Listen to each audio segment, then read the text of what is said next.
Hello, Star Trek fans. Welcome to ReBinge It. This is the ReBinge Star Trek Voyager podcast. My name is Kim. And my name is James. And we are rebinging Star Trek Voyager from the beginning, one episode at a time.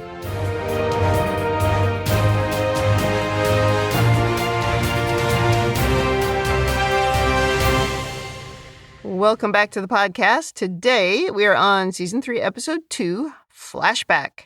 This episode aired September 11th, 1996.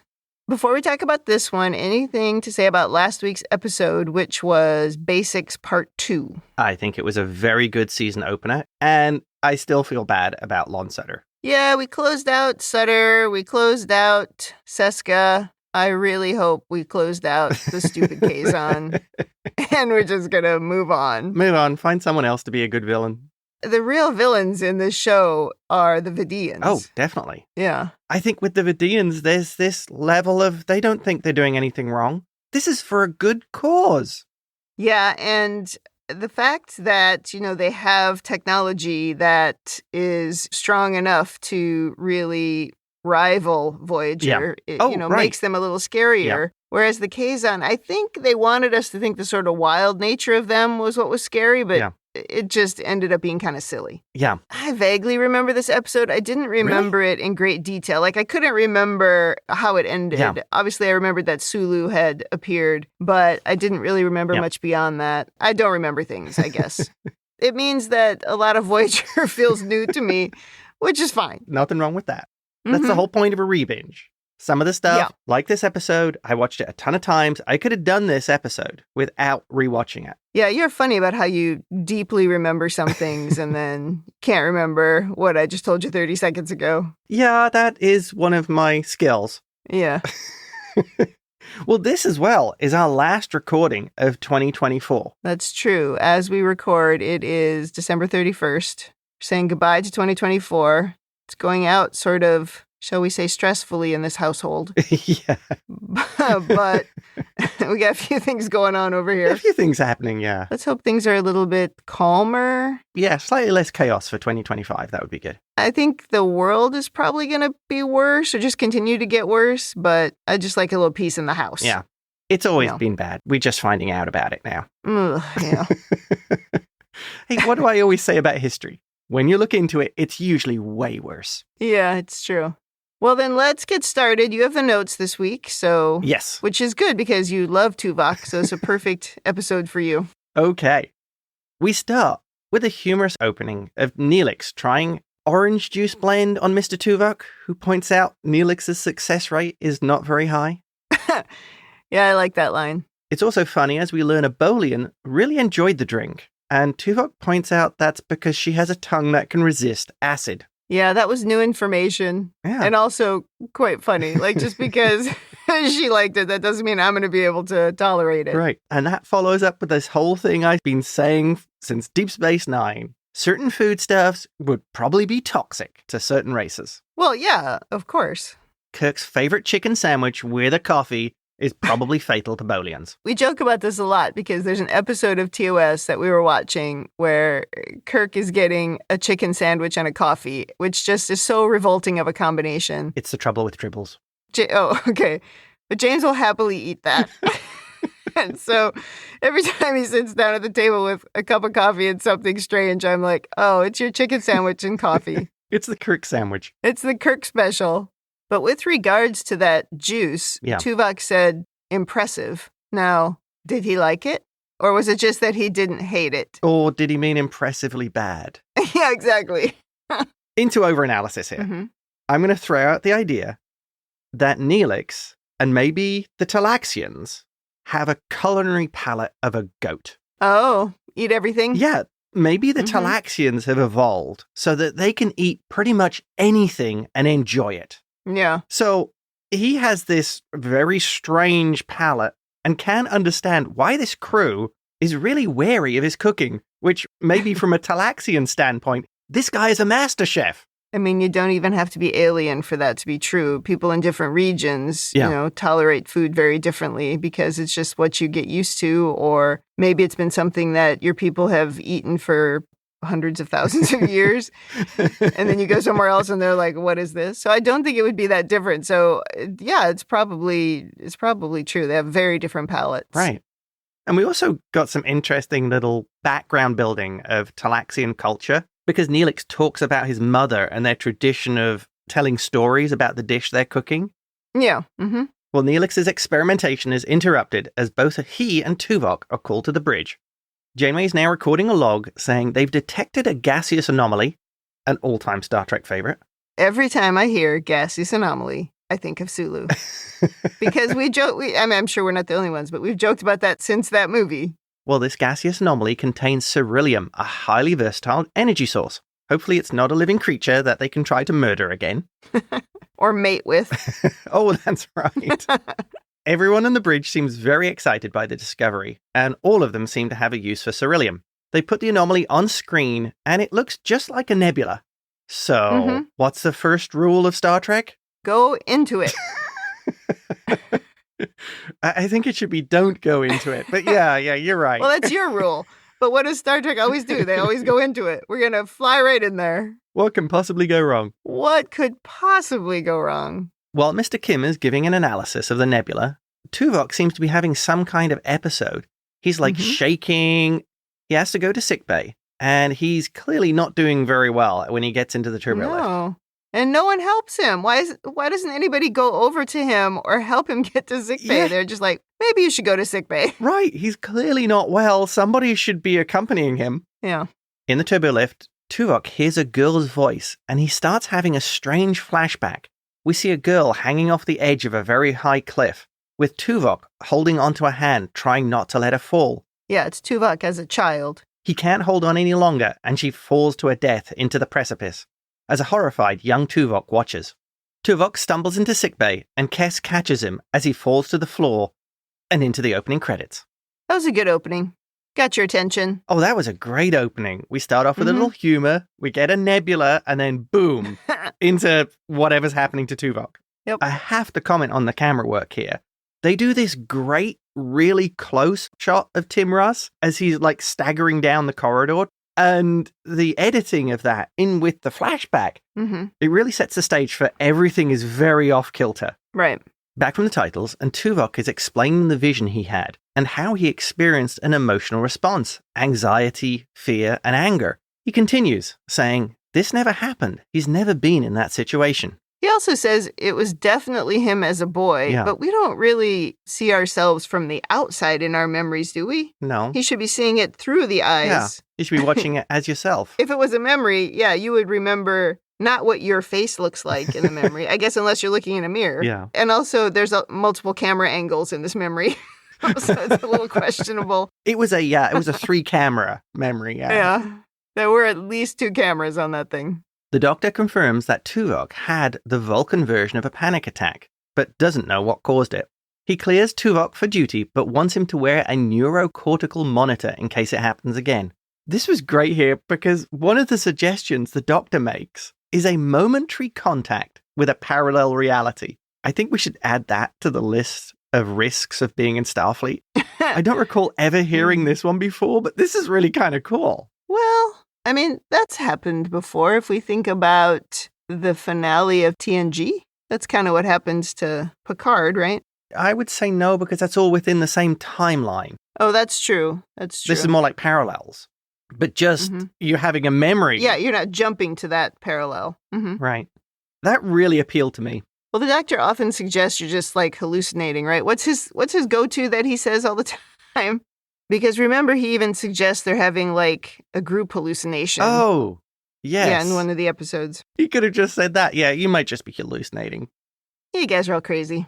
And this monitor that they attached to Tuvok, it's funny now to look back on it, from 1996 to now, whereas it just seems so massive because it's even it's bigger than, the glucose monitors now are teeny tiny that people wear, or even what a watch could do. Well, there's also the aspect of it has to look science fiction-y. Yeah, in 1996. Right. Back to a space shot of Voyager in front of the nebula, which looks really pretty cool. And thankfully, they haven't gone in, so all the crew is still alive. Not yet. Tuvok is now meditating and trying to do Vulcan Jenga with his eyes closed. But he's failing to balance the shapes and seems very agitated. Kes comes in to see him to adjust the monitor, and we get a description of what he's doing. He called it Kathera, the structure of harmony, and it's used as a meditation aid. I think I also have to comment again here. Tim Russ manages that thing where you can see how really on edge and agitated Tuvok is, just with the body language. Yeah, the scene is interesting. When Kes first comes in and she says that she's there to adjust the monitor, he looks disappointed or deflated. And I thought, why is he disappointed that that's why she came in there? Oh, no, it's because his shapes fell over. That's already over. He stands up and he says, Kes. And she says, oh, I'm here to adjust the monitor. And he just goes, oh. Like, he's disappointed. This scene is weird, I would argue. Well, he might be disappointed because maybe he was hoping that Kes had a fix. The doctor says they found out what it is. Oh, that makes sense. Yeah, okay. Anyway, why is a Vulcan disappointed? They don't feel emotions. Exactly. That's why I thought this scene was peculiar. But I think it works to show how out of sorts he is. Yeah. This thing they're talking about here, the Kathera. Yeah. I think that part is fine, but the conversation between the two of them is sort of weird. And even when she leaves, he just goes, Kes, and she goes, I understand, or something. And I think, I don't understand. What just happened?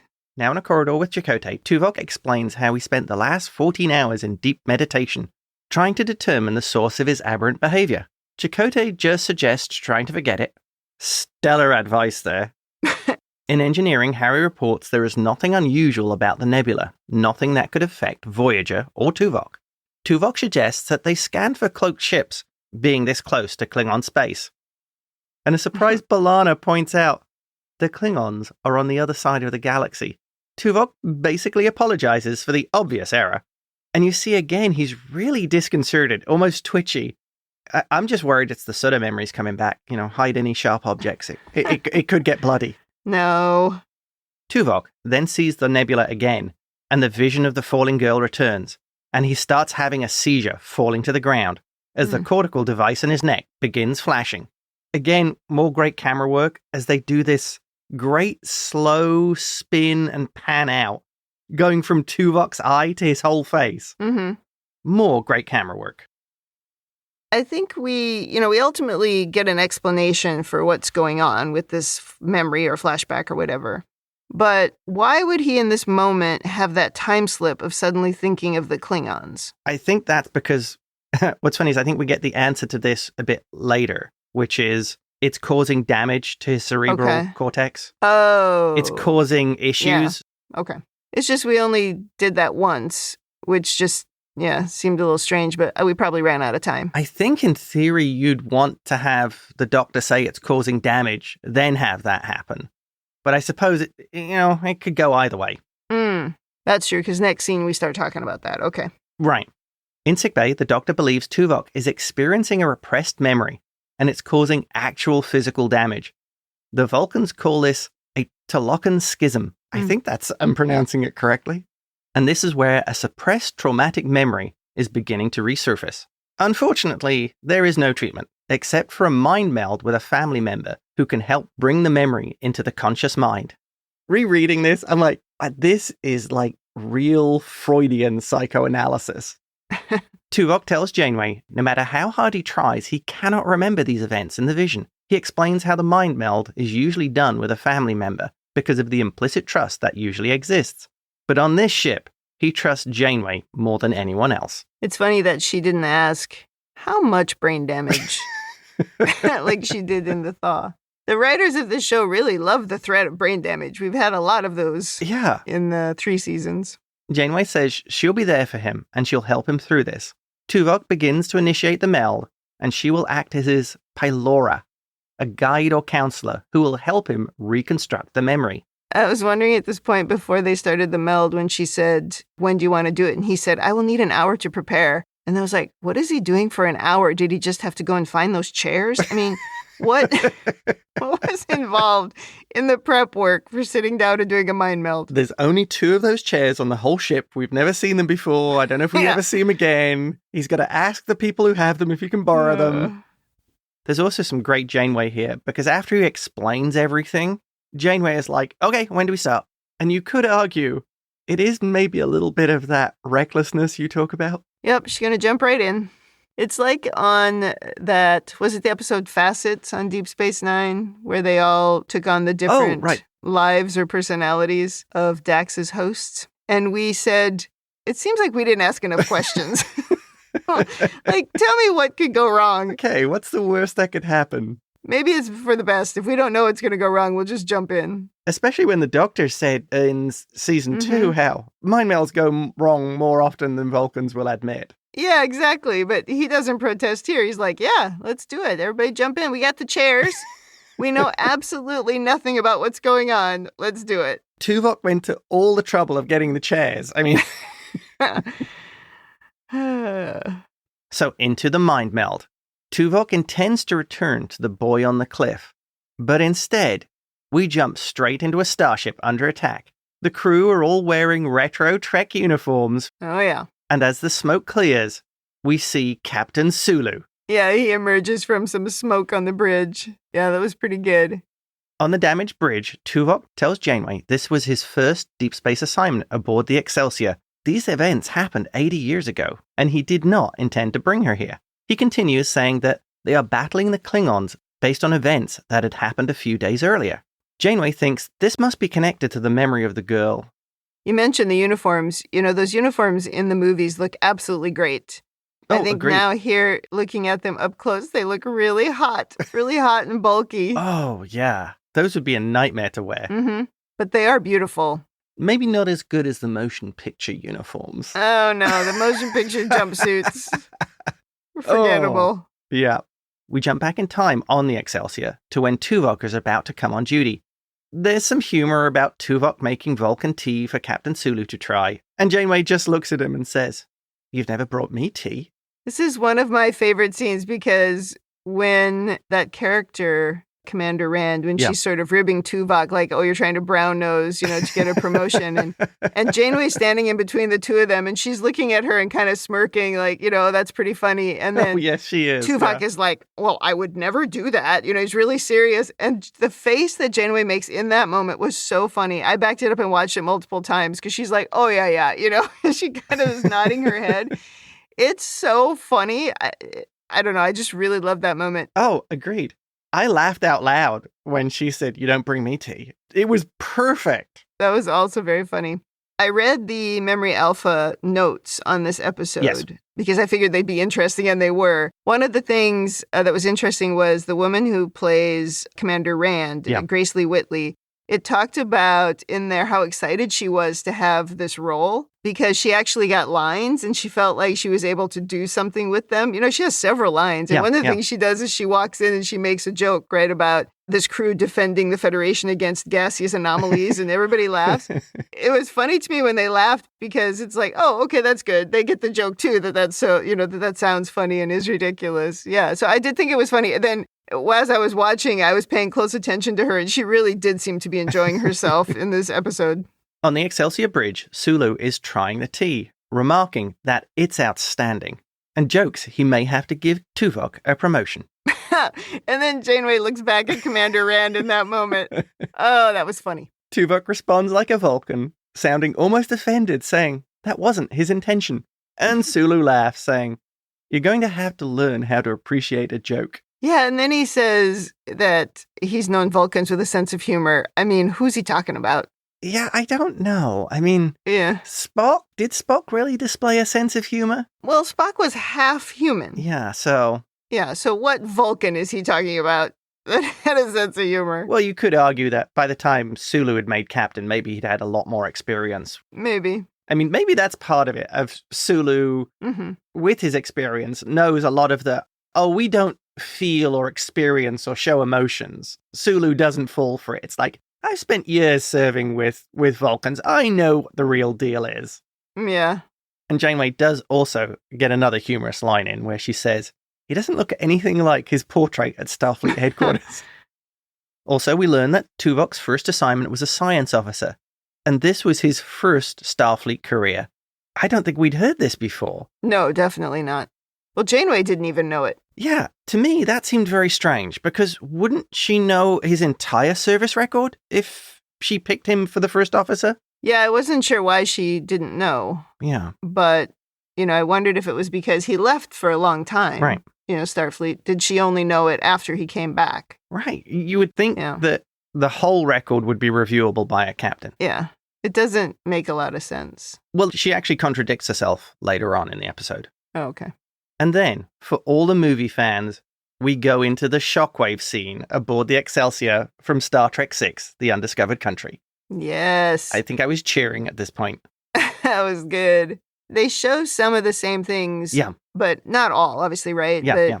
What I read was that all of the effects were the effects from the movie. Yeah. But they had to reshoot the scenes that were actually on the bridge for the most part. And partially because the people changed how they looked quite a bit in 5 or 6 years, however long it was. We went back and watched it, and Sulu does look quite different. I think he's put on a bit of weight. And there's a thing he says in the Memory Alpha page about they tried to put the same uniform on him, and it didn't fit. It was like it had shrunk in storage or something. It's like, yeah, right, man. Totally happens.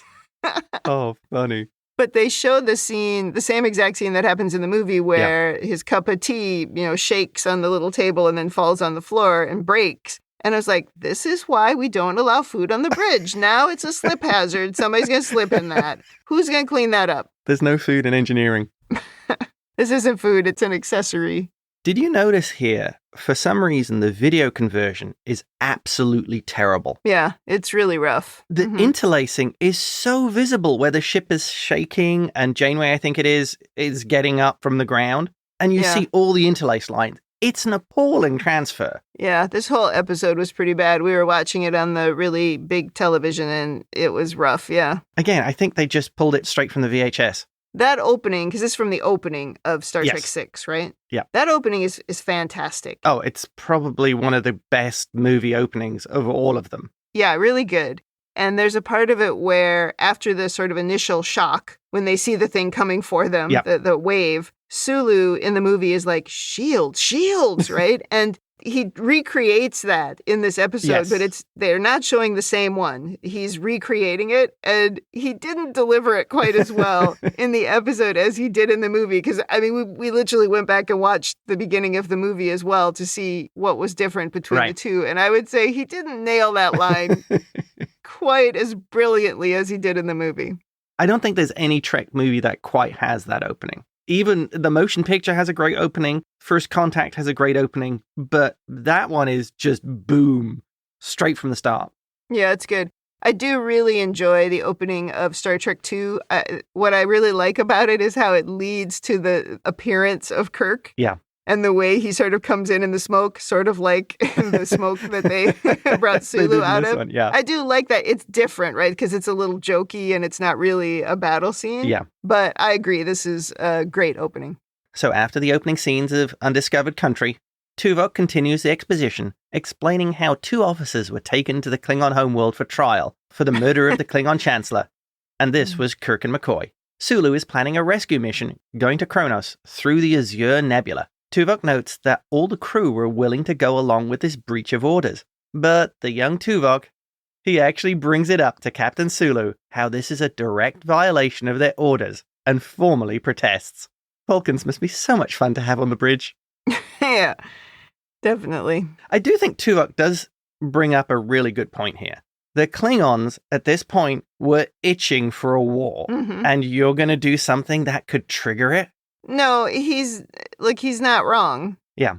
But one of the things that we all like about Star Trek is that a sort of cowboy nature of the captains, in the early days, more cowboyish than later. But what we really like is the found family side of it and how they will do anything for each other. Right. So that's what this really feeds into.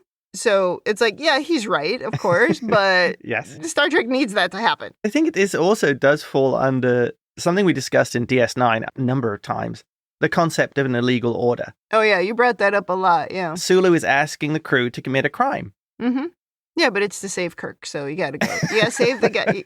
You do it for the people you like. We talk about that a lot. Yes. Sulu responds to Tuvok, telling him, more happens on the bridge of a starship than just carrying out orders and observing regulation. Those two men on trial, I owe them my life 12 times over. And right now, they're in trouble. I'm going to help them. Let regulations be damned. Love that. Beautiful. Yeah. Janeway does point out that Tuvok did the right thing. Mm-hmm. But if the roles were reversed, Janeway would be going to rescue them. Yeah. I call her on that in my notes later. She was just trying to make Tuvok feel better. Yeah, you did the right thing. I would have done what Sulu did, but Yeah, exactly. I would have noted your objection, but we still would have done it. Data has the great response to that. To hell with our orders? Yes. Mm-hmm. Now an awesome flyby of the Excelsior, which is a fantastic looking ship. And on screen we see the Azure Nebula, and it looks just like the one they saw on Voyager. In fact, it might even be the same nebula effect. Seeing the nebula triggers Tuvok again, and he jumps into a flashback of the vision of the falling girl. He breaks the mind meld and seems to go into an even worse kind of seizure. Another dramatic ad break. Yep. Tuvok is now unconscious, and the doctor tells Janeway his synaptic pathways are continuing to degrade. If the memory keeps recurring, it will result in brain damage. How much brain damage? Yeah, she wasn't too worried about Harry with that one, was she? Well, she just wanted to know what she was dealing with. Yeah. Janeway does tell the doctor she saw the memory with the girl on the cliff, or the precipice. In a ready room, Harry reports the two nebula are quite different, but visually they look similar, and how a visual detail could allow a repressed memory to resurface. He speculates maybe that's what's triggering Tuvok's memory of the Excelsior. Janeway wants to know how the two are connected. The Excelsior seems a long way from this childhood incident. She's also been studying the Excelsior logs, and strangely, they don't say anything about the incident. Captain Sulu decided not to enter that journey into his official log. And I like how Harry jumps straight into, he falsified the logs? Yeah, come on, Harry. Janeway kind of laughs this off, telling him it was a very different time. It was the 60s. Everyone was doing drugs, hanging out in San Francisco, or Woodstock. I mean, what is she even talking about? These captains today will do the same thing if they need to. I mean, it's almost like she's trying to pretend like there aren't gray areas in their actions. Yes. Even with just her experience so far. Totally. And I would argue that it would be expected. You are basically out in the Wild West. Yeah. Certainly, yes, more so in Kirk's time, maybe less in Janeway's time, but there's still a Wild West out there, and you're going to have to be able to react to different situations without a rule book. Yeah. So I thought that, honestly, I thought this was the weakest scene, because she says some things that I'm like, I don't buy that. I don't agree with that. I don't buy it. Well, I feel maybe the difference is here, that Janeway, there's more of an official line. Mm-hmm. There are more procedures, there are more regulations, and it's more, if you like, expected that you're able to follow these things and be more, if you like, responsible. And she's telling Harry that because Harry's a true believer. So if you're like, that's your starting point. The reality is, I will throw out the rule book if I need to save my ship and stop something bad from happening. But my official line is, we always follow the Star Trek rules. But I think the correct leadership answer is more in line with when you were saying, I have to do whatever I have to do to protect the ship. Yes, and Harry has even seen that, right? True. She hasn't always done exactly what she's supposed to do or exactly what the rules say because the rules weren't written with everything in mind. Well, they couldn't have been. Yeah, they didn't know what they were going to run into in many cases. That's the problem with dealing with the unknown. Totally. And we've talked about it in season 1 where they got themselves into trouble quite a bit because they tried to stick with the Alpha Quadrant Starfleet rules. But things are different here because they don't have Starfleet to back them up. They only have themselves. I get it when Janeway said something about our ideals are what saved us. And yes, your ideals maybe are what saved you, but you can't tell me she hasn't broken 100 rules since the beginning of this show. I mean, it's silly. They do a little bit where they're talking about the nostalgia of it. And Janeway says they had to bend the rules a little. They were a little slower to invoke the Prime Directive and a little quicker to pull their phasers. Yeah. Who's quicker to pull a phaser than Janeway? Remember when she was shooting at walls? Come on, Janeway. And she finishes with, of course, the whole bunch of them would have been kicked out of Starfleet today. Why? The only thing I can imagine is it was maybe so much more common, right? It was maybe every time they went on a mission, they were sort of rewriting the rules because they had to. Maybe the rule book was more written from their actions as over time. Yeah. To an extent, it would be. Because this is, it's 80 years of learning what works, what doesn't, what is the smart thing to do, and learning from your mistakes, ideally. But again, she's talking about them violating rules that I don't think were written. That's why I just don't think this scene is good. What she could say is, we learned a lot from that time. We thought that there was a particular way that everything would work, and we would just be able to say, hey, here's the 10 things you should do in this situation. But then when you get there and you get punched in the face, you have to write number 11 on that list. But she doesn't say that. She acts like, oh, they were all just these crazy guys, did whatever they wanted, and they would get kicked out of Starfleet today. No, they wouldn't, because Starfleet would be different today. Yeah, I totally get what you're saying. It's the rules have evolved because of all these experiences. You can't take the lack of experience, put it in today, and behave the same way. For as much as I enjoyed this episode, I thought this scene was super lazy. I didn't like it. It was a little bit of a good old days scene. In sickbay, Tuvok is now awake and relates how they were forced to abort the rescue mission. He still cannot find a connection to the girl, however. He suggests another mind meld, and Janeway is immediately agreed. Oh yeah, they all go to the chairs. Don't even question it. Into the second mind meld, and again, Tuvok tries to take them back to the boy on the precipice. And just like before, they're back to the battle with the Klingons, and they both agree this can't be a coincidence. Right. Tuvok takes Janeway back further to before the battle, where his bunkmate wanted to talk about the situation. And we end up with Tuvok delivering this great mini rant about humans. Well, the young Tuvok, saying, you believe everyone in the galaxy should be just like you, and all share your sense of humor and your human values. And he also explains how he joined Starfleet because of pressure from his parents, and he's decided to resign his commission once this assignment is complete. I kind of like this because we see a very different Tuvok here. We're used to this older, measured, experienced Tuvok. And here you just see this kind of angry young man.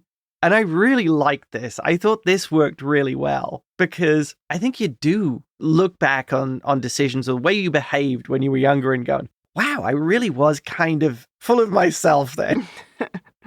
Yeah. No, I agree. I like this scene a lot. And it was interesting to learn a little bit more about Tuvok. And there's sort of a parallel with Star Trek VI, if I'm remembering it correctly, because isn't there the whole conversation about, from the Klingons, though, not the Vulcans, obviously, about the humans thinking that they're so superior? Because isn't this the movie where there's the line about human rights? And they're like, yeah, human. Yes, there is. So there's sort of a parallel to that, too, if you're really paying close attention. So I like that, too. I think it's the Klingon Chancellor, the woman who becomes the Klingon Chancellor, makes that comment about the way humans look at everything as human.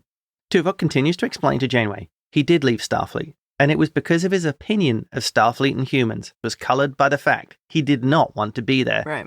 He felt it was an obligation from his parents to do so. So, just more great background for Tuvok. He goes on to say how he even studied the Kolinar before the Ponfar, and him taking a mate and raising children. I think this really fleshes out the character so well. Yeah, because we learn that he was trying to purge all emotions. Right? Yes, yeah. Not just repress them. He wanted to get rid of them. So I wonder if that makes him a logic extremist that we hear about later. But obviously then he got derailed by kids, which has happened to many a person. Yeah. But yeah, I like that little touch of how he was just like, my parents forced me into this. I didn't want to do it. I left there and went to do what I wanted to do, which was completely the opposite of what they pushed me into. And then I got a girlfriend and everything changed. Well, the Ponfar, which is a little different. Too funny. But I don't know. I thought it was pretty good. Agreed. Because he also talks about how, as a young man, a lot of his decisions were not always in his best interest. It's so relatable. Tuvok continues, saying he came to the conclusion later in life that there were many things he could learn from humans and other species, and Starfleet provided that opportunity to expand his knowledge, and that's why he rejoined Starfleet. And this is where I think Janeway contradicts herself from earlier, because she said, I knew you left Starfleet, but I didn't know the reasons why. You just told us you didn't know about his previous service record. That's a continuity issue. Well, yeah, I don't think they explain that whole part very well, because she sort of implies that she, even at the beginning, that she knew about something that happened earlier before he had left Starfleet and come back. She implies it, but they're not really clear. I do agree. I think there was maybe something that was cut that kind of messed with this, is my guess. Yeah. But I did, too, wonder if there was something funny about Tuvok's time on the Excelsior because, Sulu was cagey in his logs. I just wonder, was there something funny about the detail of that history? I don't know. Oh, interesting. Or was it so short? Maybe she just, this wouldn't happen in Star Trek because people have, perfect memories of everything, which is crazy. Yeah. But in real life, if you read something years and years ago, and there was a 2-week period where he was on some ship where nothing happened because there was nothing in the logs. Yeah. Would you really remember every single thing? It would have almost been more realistic if she had said, oh, I hadn't even clocked that this is what you had done in that brief period before you left Starfleet. Oh, it said you were assigned to the Excelsior. I didn't realize, this is what it involved. Right. The memory of being in the bunks is interrupted by a call to battle stations, and it turns out the plan of sneaking through the nebula didn't work. There's a Klingon battle cruiser right in front of the Excelsior, commanded by none other than Kang. Oh, that was a fun detail. And Kang appeared. Oh, absolutely fantastic. Kang offers to escort them out of the nebula and won't take no for an answer. But Sulu's tricky. They blow up nebula gas as they exit, temporarily disabling the Klingon ship, and then jump to warp, heading for Kronos. I did like the effects here. I was wondering, was this something they didn't use in the movie? It seemed very good. I don't remember if that was mentioned in the notes, but yeah, it was good. Well, they can't relax, as 3 more Klingon battle cruisers are on an intercept course, and they start to get hit. Things don't go very well, as the guy Tuvok was talking to, Dimitri, the plasma conduit behind his console explodes, and he's down. I will also add, Tuvok did warn him the console was about to explode. He did. So it was kind of his own fault. Yeah, the guy's like, oh no, just another minute. Well, Tuvok doesn't have any control over it. Yeah. It's about to explode. You don't have another minute. Yeah. Severely burned, the injured Dimitri holding Tuvok's hand dies. And suddenly Tuvok goes into the full vision of him with the girl over the precipice. Back on Voyager, the Doctor notes something has gone wrong with the memory engrams. He can't break the meld. The damage to Tuvok's brain is accelerating, and he'll be brain dead in 20 minutes. In the meld, Janeway saw the girl and notes that Dimitri's death seemed to cause the memory to resurface. Right. Tuvok realizes something is going wrong with the meld. And then Captain Sulu turns, looks at Janeway and says, "Who the hell are you?" Oh, that was great. Apparently, Tuvok's memories are breaking down and becoming confused as Janeway is starting to interact with them. Tuvok wants to break the meld, but Janeway tells him not to. Everything seems to be centered around the death of Valtane, asking him to replay the events. He warns her, if his neural structures collapse during the meld, she will suffer brain damage too. How much brain damage? Exactly. That will never not make me laugh. Tuvok restarts the memory, but this time he neck pinches Commander Rand as Janeway will take her place. Oh, poor Commander Rand. Back in sickbay, the Doctor is using a cortical stimulator to bombard Tuvok's telepathic cortex with Thoron radiation, which will break the meld. God, he loves irradiating people. What is with the Doctor wanting to irradiate things given the chance? I don't know. He'll be highly radioactive afterwards, but, I just love irradiating things. Well, it starts working, and the Doctor sees on the scanner another memory engram, separate from those of Tuvok and Janeway. He says this isn't possible, and the Doctor determines it's something else, something masquerading as an engram, like a virus. It's a memory virus. Oh no. The radiation treatment has exposed it, and so he ups the dosage, because he likes to irradiate things. Yep. In the meld, they're back just before the attack with Janeway on the bridge, and then Valtane goes down again, and into the memory of the girl on the precipice. Cut back to sickbay, and the radiation is killing the virus. And the scanner shows it's now migrating to Janeway. Well, let's just irradiate the captain. In the vision, it's now Janeway holding the girl's hand as she pleads for help. Well, a little kid with red hair. Who we're supposed to believe is Kate Mulgrew as a child. Yeah. Mm-hmm. The Doctor reports the virus protein is breaking down and ups the radiation again. In the vision, we get a really cool effect where we see a flash of multiple children, each one holding the girl's hand in exactly the same way. I really like that. Mm-hmm. Is the last kid it looked like a caveman kind of thing? Yeah, it did. So why did the girl never change? The girl was always exactly the same. Right. No matter what the race or time period of the kid on the precipice, yeah. We fade to white and cut to Janeway coming out of the mind meld. The Doctor is now giving a briefing with a terminal display of something that is either the virus or a very odd screen background. He confirms it was a viral parasite of some kind, but its origin or genome are not on record. This thing's pretty tricky as it evades the immune system as masquerading as a memory engram, hiding in a traumatic memory that the host would repress. I got a question here. If all the hosts would actually suppress a memory, what if one of the hosts was like, this is no big deal. I throw people off the cliffs all the time. It wouldn't know what kind of person it would get. Yeah. Well, I guess it could just jump to someone else then. Oh, good point. It seemed like it was able to do that. The Doctor continues, saying, when the host was dying, it would just jump to the next host. And this is why Tuvok got infected when Valtane died on the Excelsior. Kes wonders if the memory of the girl was even real. And the Doctor thinks it's been buried, copied, and twisted so many times there's no way to tell. Leaving sickbay, Janeway asks if they did save Kirk. And Tuvok delivers spoilers for the Undiscovered Country, telling her Kirk had already provided his own method of escape. Well, thanks for ruining the movie, Tuvok. Not a spoiler. Because he said, as usual, Captain Kirk provided his own means of escape, which is right, as usual. So you had to expect it. Janeway jokes that it seems Tuvok almost misses those days. Like a good Vulcan, he tells her he does not experience feelings of nostalgia. But he does note that, having met Kirk, Spock, and the others, he was pleased to be part of it. He finishes saying to Janeway, perhaps you can be nostalgic for the both of us. The end. And we get a great shot of Voyager flying away from the Blue Nebula, which I thought looked really impressive.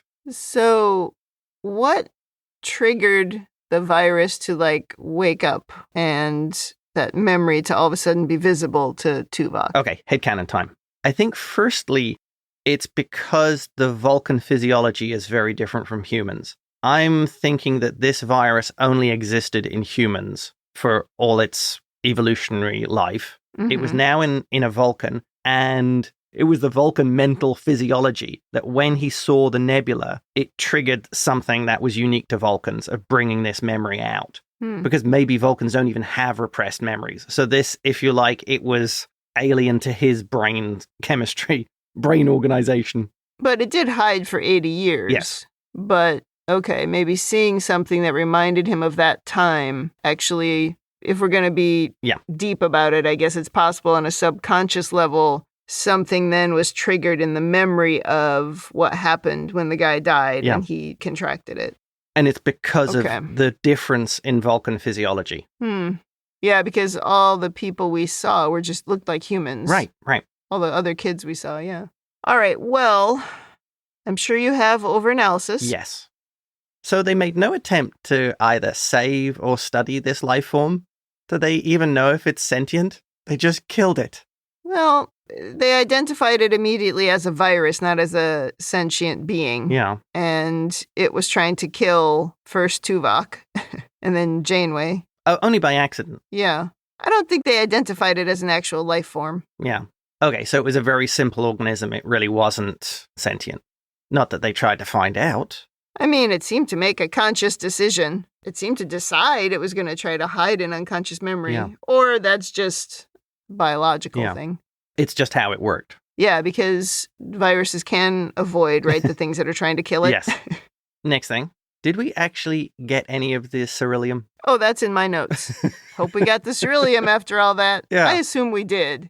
Because there was no reason not to, right? Because the nebula wasn't the problem. For a change. For a change, I think we opened up some cans and flew through there and filled them up. And my final one, which might just be an observation. I'm pretty sure this episode is playing into that whole 1990s repressed memory hysteria.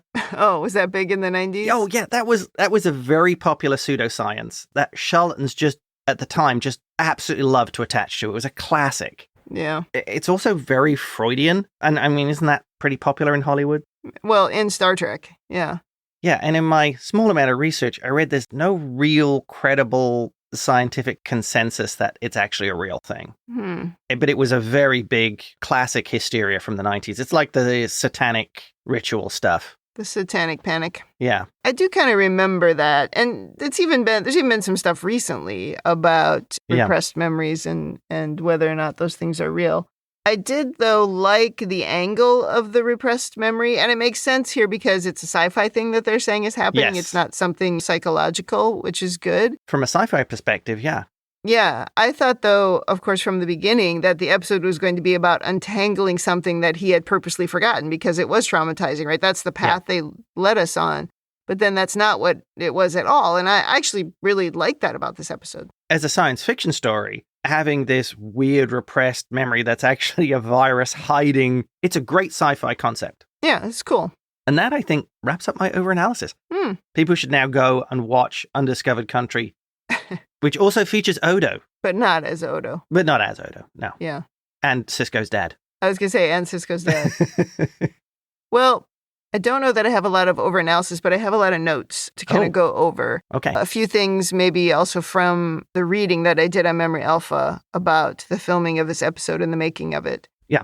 One little tiny detail that I liked was when they steal Commander Rand's uniform and put it on Janeway, it's actually too big. Now that sounds like a funny thing for me to really like, but that is never what they do. They always make it so that the thing fits the person perfectly and that everybody is exactly the same size. But I like that because Commander Rand is a very different size to Janeway, so I like that little detail. And then I had, do we get any ceruleum? So yeah, we already talked about that.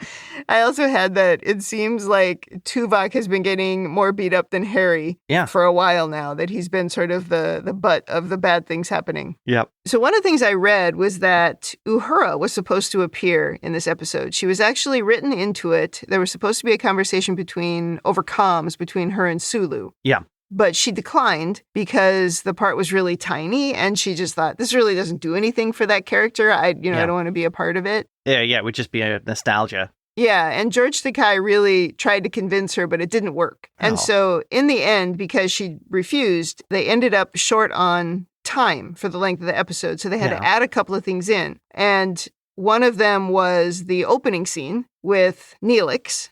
That was an add-in. Yep. And then the other thing was the interaction with Kes. And I did think the interaction with Kes felt weird and out of place. Yeah. And they maybe should have spent a little bit more time on it because I didn't understand it. They were truly trying to sort of do what you were describing. I don't think they did it very well. Yeah. But it was just funny after watching it, reading those notes. I was like, oh yeah, that did feel like a weird add-on. Oh, yeah. That kind of explains it, doesn't it? Yeah, so disappointing that Nichelle Nichols didn't want to at least appear. But I can get her point. Like, come on, what do you want? You want me for 5 seconds? Yeah, why not? But, she didn't want to. But instead, then Commander Rand, that actor, she did get some lines and she got some screen time. Yeah, that was good. Anything else? Oh, Brannon Braga, who I think he was one of the writers of this episode, he talked about how this is sort of the Trouble with Tribbles episode for Voyager. Oh, right, where we got the TOS connection. And they also, even linked it back to something that actually happened in one of the movies, but they weren't really able to use all the same scenes. Yeah. And I thought it was interesting because he felt like The Trouble with Tribbles was way better. Like that had really exceeded expectations and that this episode really didn't. Really? Yeah. And I find that interesting because... Oh, that is. Anybody who listened to the Deep Space Nine podcast knows that I actually thought The Trouble with Tribbles was really boring. I didn't get it. I thought it was all about nostalgia. Yes. And I don't have that much nostalgia for TOS, except for the movies. Yes, absolutely the movies, but not the show. So I thought that was a dud, that episode, which of course, my Facebook nemesis still trolls me about. But I thought this episode was great. So I don't know. I thought it was just sort of funny that he was almost like disappointed in it. And is it perfect? God, no. But I thought it was certainly very good as an episode. And I thought it was way more interesting than The Trouble with Tribbles, which probably nobody else thinks but me. Well, I think one of the things about The Trouble with Tribbles is it's technically a brilliantly done Deep Space Nine episode. Yeah. It's quirky, it's cute. And the use of original scenes with Kirk, technically great. Mm-hmm. But in terms of an episode, it's kind of like the Tribbles have been done before. Yes, and it's silly, right? That Tribbles episode that they're connecting to, that episode itself is silly. Yeah. And so now they're connecting a DS9 episode with it. And then I didn't necessarily think that they handled the way women were treated quite right. And I just thought it was a nostalgia fest. Yes. Oh, it was. It was. I mean, I liked the episode, but this might be better. Yeah. The last thing I have in my overanalysis notes is that Vulcans are weird. Because yes, they are. Why would a repressed memory cause brain damage? It's like, oh, a bad thing happened to you. Well, you need to suffer and remember it or die. That's how we're going to handle it. I thought that was funny. It seems very Vulcan. It's something that causes an emotional response. You deserve to die. Yeah, exactly.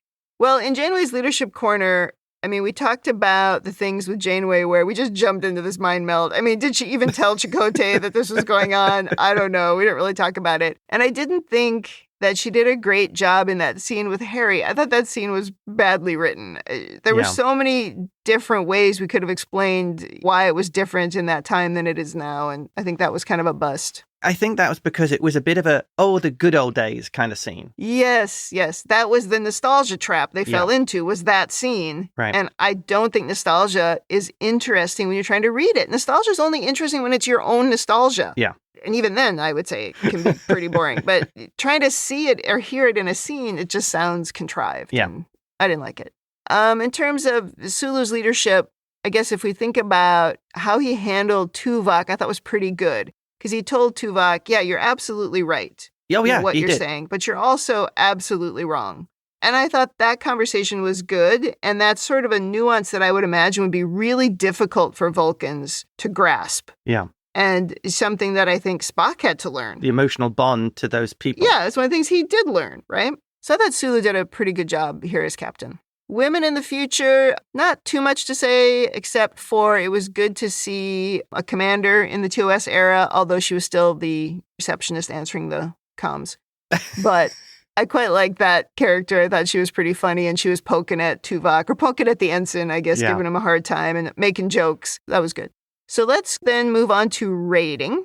I mean, I already said I thought this episode was great, so you know my rating, but thumbs up, thumbs down, or neutral. What is your rating? Absolute thumbs up. Really like this episode. I remember watching it originally and really enjoying it, and in all my subsequent rewatches of it, I thoroughly enjoyed it. I think the tie-in to Undiscovered Country is really good, and I might get letters about this, but I think if you want to look at a tie-in episode, I think this is better than Trouble with Tribbles, which was just kind of a funny, goofy episode. Whereas I feel this episode actually expanded Tuvok, gave you some great background, and I think number one, it was a really good science fiction idea. Yeah. Thumbs up. And the thing I think I'm disappointed about is we never got the Sulu missions.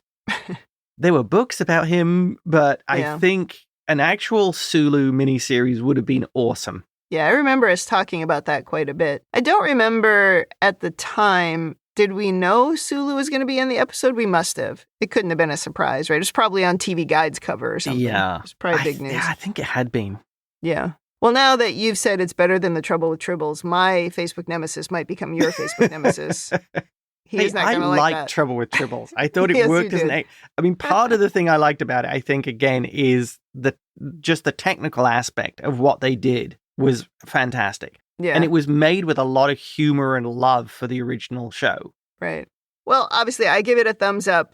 This might be my favorite episode so far. It's certainly one of the best ones we've seen so far. I struggled with that thing they did in the Trouble with Tribbles where we were always like whispering in the corner and, as things were going on around the ship. Yeah. I loved it here, the way they did it here, because Tuvok he was interacting with the scene, but then he would just sort of turn and talk to Janeway because she could ask him questions. But, because they weren't really interfering in real events. They were inside of his memory, I suppose. Yeah. But I just liked how they just sort of let the movie thing that happened just happen around them. Right. And I just really thought that it was great. I would absolutely watch this again. Yeah. But like I said, I don't remember if we knew Sulu was coming and if it was going to be this. It was going to be sort of this flashback, to the movie. But I bet that it was close enough to the release of that movie that we knew it as we were watching it. Oh, yeah. Immediately.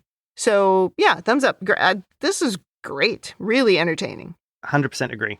All right, that wraps up Season 3, Episode 2. Come back next week for Episode 3. In the meantime, if you'd like to send us your own overanalysis of this or any episode, or if you just want to tell us how wrong we are, that Trouble with Tribbles is so much better, or if you just want to say something nice, you can email us at ReBingeIT@gmail.com, or you can reach out to us on Blue Sky, Threads, Instagram, or YouTube at ReBingeIT. And of course, you can join the Facebook group, facebook.com/groups/Star Trek TTM podcasts. Thanks for joining us on the ReBinge Star Trek Voyager podcast. That's it for me. And that's it from me.